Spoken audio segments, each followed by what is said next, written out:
हज़रत अबू सईद खुदरी रज़ियल्लाहु तआला अन्हा से रवायत है कि हज़ूर अकरम सल्लल्लाहु अलैहि वसल्लम ने इरशाद फरमाया, एक ऐसा ज़माना आएगा जब लोगों की एक बड़ी जमात जहाद करेगी, तो उनसे पूछा जाएगा, क्या तुम में कोई ऐसा शख्स है जो रसूलुल्लाह सल्लल्लाहु अलैहि वसल्लम की सोहबत में रहा हो?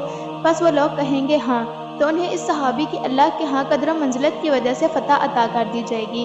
फिर लोगों पर ऐसा ज़माना आएगा जब लोगों की एक बड़ी जमात जहाद करेगी, तो उनसे पूछा जाएगा, क्या तुम में से कोई ऐसा शख्स है जिसने रसूलुल्लाह सल्लल्लाहु अलैहि वसल्लम के सहाबा की सोहबत पाई हो?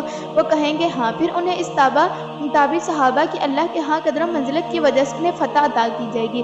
फिर लोगों पर ऐसा ज़माना आएगा कि लोगों की कसीर जमात जहाद करेगी, तो उनसे पूछा जाएगा, क्या तुम्हारे दरमियान ऐसा शख्स मौजूद है जिस अल्लाह के रसूल सल्लल्लाहु अलैहि वसल्लम के सहाबा की सोहबत पाने वालों की सोहबत पाई हो? वह कहेंगे हाँ, तो उन्हें इस तबा ताबी की मौजूदगी की वजह से फ़तह अता की जाएगी। मुत्तफ़िक़ अलैह।